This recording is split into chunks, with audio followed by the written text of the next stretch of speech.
Oi, gente, tudo bem? Aqui é a professora Ana, tá? A gente vai para nossa aula de filosofia hoje. A gente vai continuar conversando sobre Platão, tá bom? E a gente vai falar um pouquinho sobre o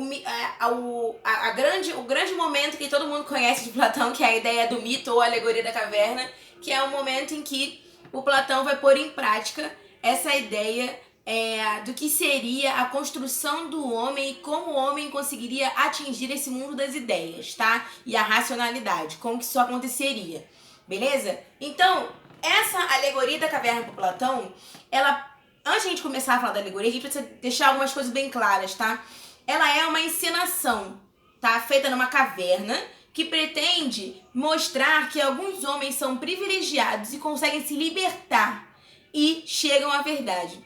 Lembra que a gente estava estudando nos vídeos passados que existe no pensamento de Platão e Sócrates uma dicotomia muito grande, uma diferença muito grande entre o corpo e a alma, em que o corpo seria o elemento que traz a enganação e a irrealidade, e a alma seria o movimento perfeito, seria o mundo perfeito. E você só conseguiria atingir a perfeição se separando da alma. Mas como você se separa da alma se a alma está dentro do seu corpo?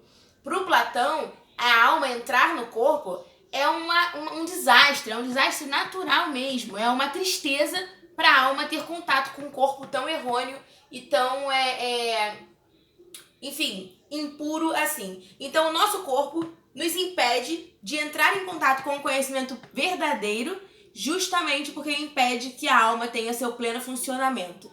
Então, o que vai acontecer?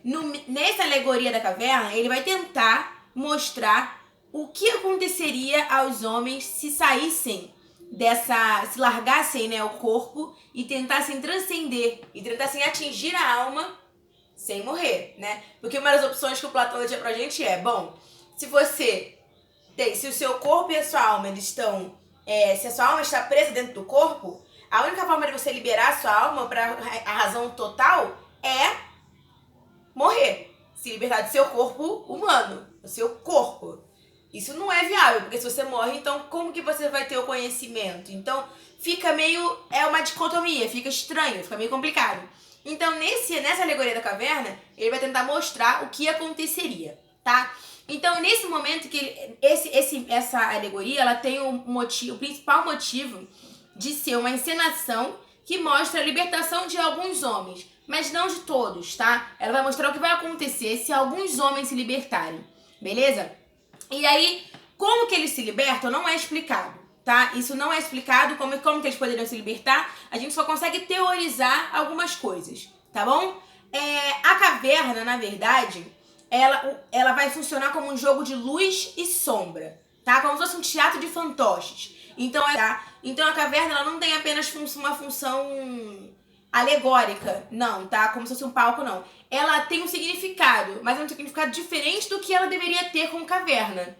Então é isso que a gente pode pegar de diferença, tá? A alegoria da caverna, essa teoria, foi escrita no livro A República, do Platão, tá? Em que ele vai discutir a ideia de conhecimento e humanidade.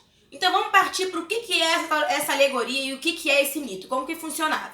A ideia era que nessa caverna, no fundo da caverna, teriam homens acorrentados, acorrentados pelo pescoço e obrigados a olhar para frente, apenas para frente, tá? Nisso eles não podem se mover. E nesse movimento de ficar acorrentado e não poder se mover e ter que olhar para frente, eles conseguem ver apenas o fundo da parede na caverna. Então eles só conseguem enxergar o fundo para o qual eles estão virados. Eles estão virados assim, parados, sem se mover, sem olhar para os lados e mirando o fundo da caverna. No fundo, eles não conseguem se ver. Os diferentes homens que estão nessa caverna não conseguem se ver, porque eles só podem olhar para frente. É como se você tivesse um bloqueador aqui, em que você só pudesse olhar para frente, que é esse fundo da caverna. Você só vê aquilo que está na frente dos seus olhos.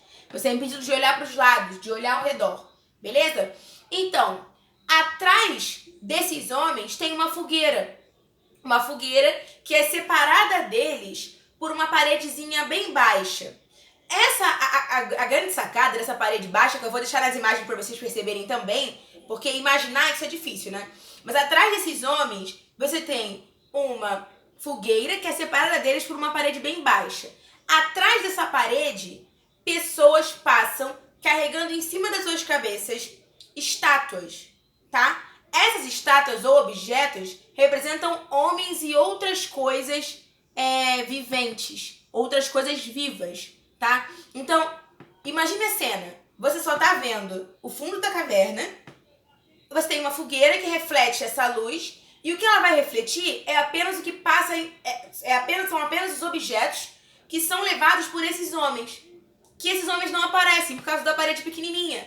Então eles vão carregando esses objetos, que não são objetos vivos, tá? Mas que representam e aparentam ser, através do jogo de sombra e luz, que são objetos vivos. E no momento em que esses homens estão passando, carregando esses objetos por trás das paredes, eles falam.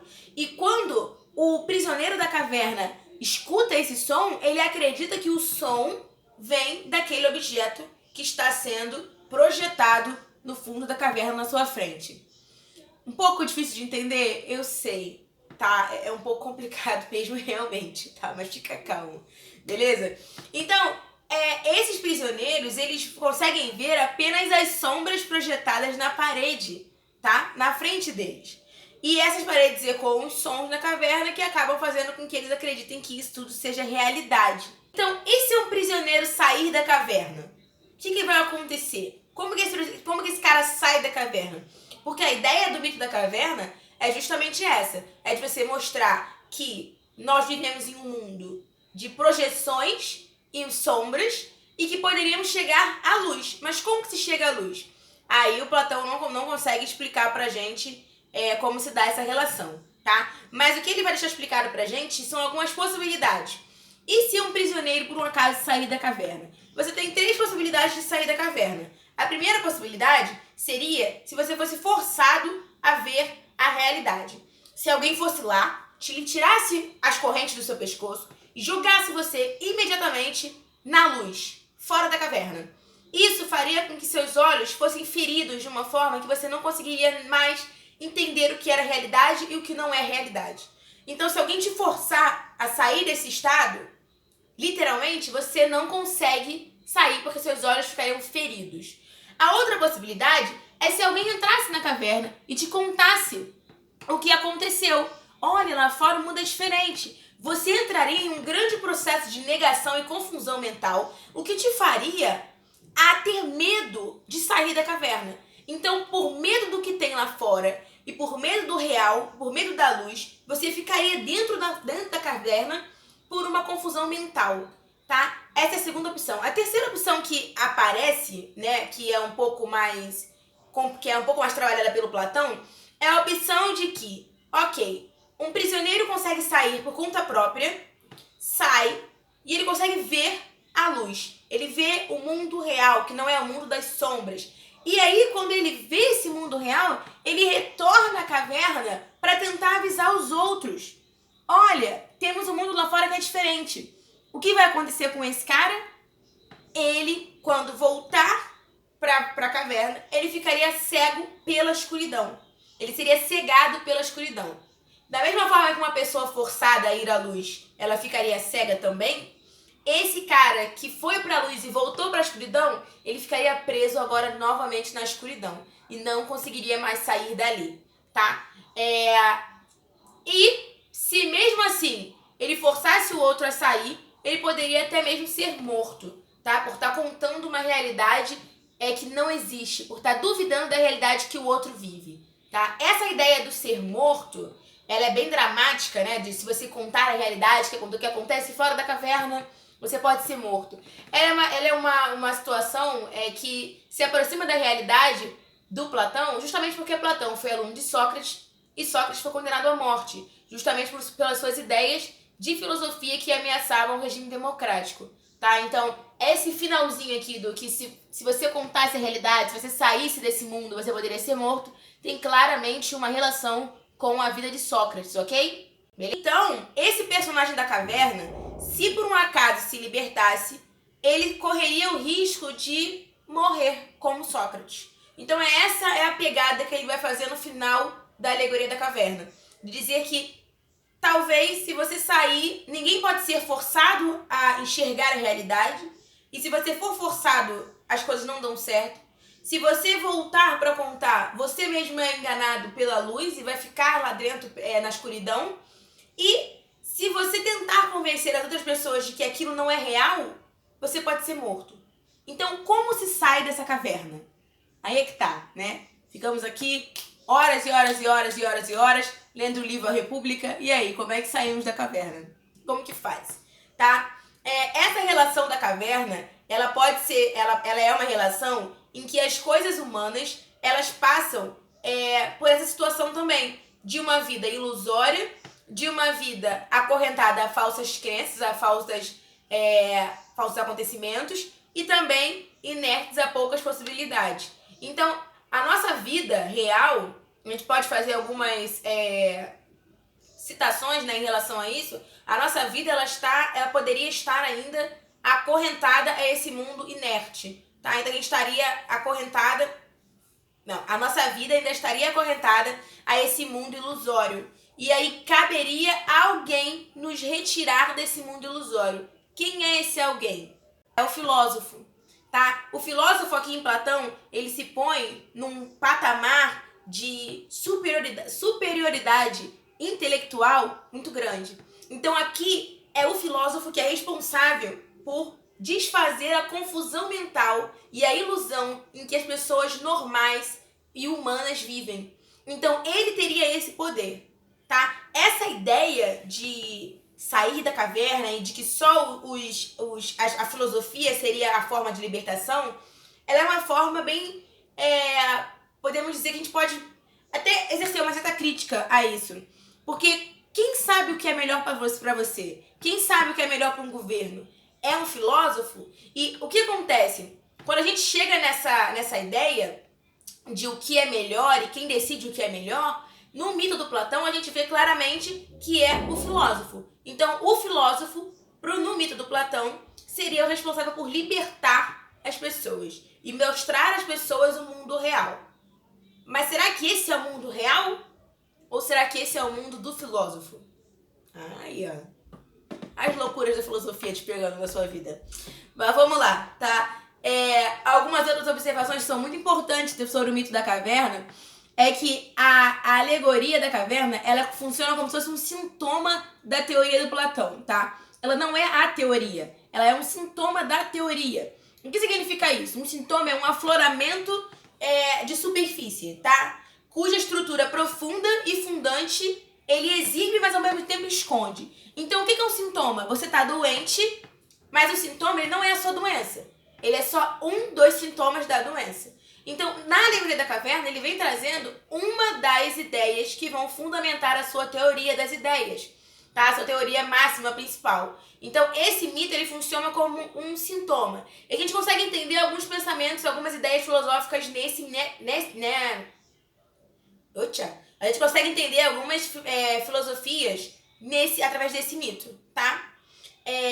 Principalmente a ideia do Platão aqui, além de mostrar que apenas a filosofia seria libertadora e que apenas ao filósofo cabe o papel de libertar ao homem e que apenas ele seria capaz de fazer isso, a gente ainda tem aqui uma grave crítica. Lembra quando a gente estuda, e estudou, né, na verdade, Grécia Antiga? Pra quem não estudou, tem videozinho no canal, tá? Lembra que a gente estudou em Grécia Antiga que a sociedade ateniense era uma sociedade democrática, que tinha um sistema político de democracia e tudo mais? Então, o Platão era um grande crítico desse sistema democrático. Ele acreditava que a democracia ela fazia com que esses homens que ainda vivem na caverna, com que esses homens que ainda não conseguiram atingir a luz, se misturassem com homens capazes de governar e que isso seria uma grande confusão. Então, esse governo democrático, esse governo de todos, em que todos atenienses, tá? Homens atenienses.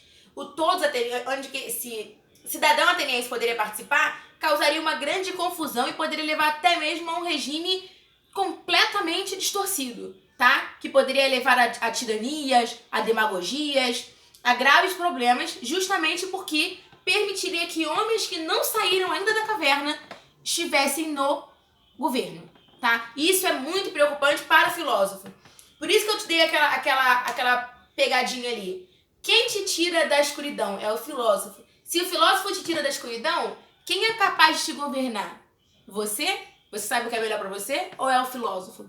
Então, para o Platão, o melhor governo é o tipo de governo de homens que saem dessa caverna, de homens que atingem a luz. Só que quem que consegue atingir a luz? Se quem tenta sair, ou morre, ou você volta para a escuridão de novo, ou então você fica cego, ou então você fica confuso. Quem é o único que está fora da escuridão? É o filósofo. Então quem seria o melhor para governar? O filósofo. Tá? É essa que é a pegada, beleza? Essa é a grande pegada da alegoria da caverna, que fica subentendida ali nas ideias de Platão e muitas das vezes a gente deixa um pouco ela de lado, tá? Uma coisa importantíssima, além dessa crítica ferrenha à democracia que o Platão faz, justamente por misturar, né, essas pessoas que já saíram da caverna e as que estão na caverna, você tem também a ideia de que uma defesa de uma aristocracia do mérito, tá? Uma aristocracia do mérito. Que mérito seria esse? Seria o mérito de chegar à verdade. Então, o homem que atingisse a virtude, o homem que atingisse a verdade absoluta e saísse do mundo das cavernas e entrasse no mundo da luz, faria parte de uma aristocracia do mérito. Ele mereceu, ele lutou até o fim para sair do mundo das sombras e estar agora no mundo para sair do mundo das sombras e estar no mundo da luz, tá? Então esse cara, ele lutou, ele mereceu. Então é uma aristocracia do mérito. O Platão, além de ser contrário à democracia, ele é contrário também a um regime que funcionava em Atenas juntinho com a democracia, que é a ideia da aristocracia de sangue. Então ele era completamente contrário a isso, ele e Sócrates. Então essas ideias de contrariedade, Então essas ideias de ser contra a democracia, de ser contra uma aristocracia de sangue, uma aristocracia que vem da ideia de nobreza, né, de ter pai, um pai bem nascido e tudo mais, vai levar as ideias de Platão e Sócrates a um lugar um pouco mais problemático na cidade de Atenas, tá? Mas o grande questionamento que a gente deve ficar é que essa é uma teoria estabelecida por Platão para falar sobre a sociedade ateniense grega. Tá? Então, ela não se expande para toda a sociedade. Nem todas as sociedades vão entender, e nem todos os filósofos vão entender, que o homem vive no mundo da escuridão ou das sombras. E que a luz apenas poderia ser atingida com o filósofo. Existem outras formas de filosofia que garantem um tipo de conhecimento e um tipo de virtude que não é baseada apenas no conhecimento filosófico construído da forma ocidental. Tá? Então, a gente tem outras formas de análise. Beleza? Isso a gente vai ver mais pra frente, pra não confundir a cabeça de vocês, porque eu já sei que foi muita coisa hoje, tá? Tranquilo? Beleza? Tá bom? Então, beijinhos pra vocês. Espero que vocês tenham gostado e até a próxima aula.